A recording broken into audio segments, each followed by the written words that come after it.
So guys, dumating na rin pala yung aking ibang parcel just now. So, unahin natin yung, I got 3. O, 3 yung dumating. Pagkatapos nun, 2, biglang na lang merong dumating uli na 3. So this one, unahin natin itong isa. What is this ba? It has actually a story. This one, from TikTok. Alam mo, during the time na, parang yata yun, 31 or 30th. So, di ba marami nagla-live sa TikTok? And then, paunahan. Tapos yung mga free galore, ganyan. Tapos ako parang natuwa ako dun sa seller. So, ginawa ko, nakipagagawan ako doon sa mga nagla-live. Tapos, pabilisan mag-check out. Tapos ako, ewan ko ba, natuwa talaga ako sa seller. Tapos, naki-join ako. Tapos, nag-check out ako ng one of her products. And then, ito yung product na yon. Teka, paano ba to?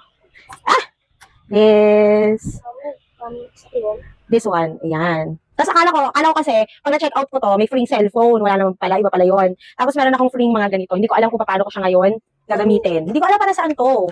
Ano, ChatGPT mo? Ayan, may ganito ako. Ano ba ito para saan ba to? Papaswerte po yan. Papaswerte. O sige, pampaswerte daw. So this one, di ba? Dapat Suotin ko may siya. packet ka para dito niyan. Okay. Okay. So kaya, ang dami kong pera. Wow. Tapos this one naman, from Shein. Kasi meron kami, sa 6, meron kami parang ball. May gala night kami, parang ganyan. So one of the companies that I am working sa real estate. By the way, nag-real estate ako guys. So if you're looking for properties around here in San Jose del Monte or near San Jose del Monte, go, baka ma-help ko. This is the one. Gagamitin ko siya sa darating namin, sa darating na ball. This is a black gown from Shein. Ayan. Hopefully, magkasya sa akin. Diba? Yan yung atake niya. Teka, how can you see it ba? Kailayo natin. Ayan o, ganyan. Ganyan yung atake niya.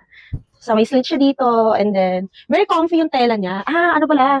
Design pala siya talaga na ganyan. Nakala ko may mga glitter siya or something. Parang sequence, hindi pala. But anyways, mura lang naman to. Nag-sale siya. So, kaya in-order ko. So, I'm happy kasi sabi dun sa app, sa 6 pa siya darating. So, worried ako 6 kasi yun. So, kung 6 pa siya darating, baka hindi siya gusto. Pero it's here. And then, I got this one from Temu. Ayan pala, from Temu. So, this parcel, actually, pag-regalo ko to sa kapatid ko and sa pinsan, pamangkin ko. So, exchange kasi namin every December 1st. Since hindi siya umabot sa December, what? January 1 pala. January 1. Pero tama naman nakalagay din sa app kasi darating siya by January 2. So, tama lang din naman. So, these are my gifts sana.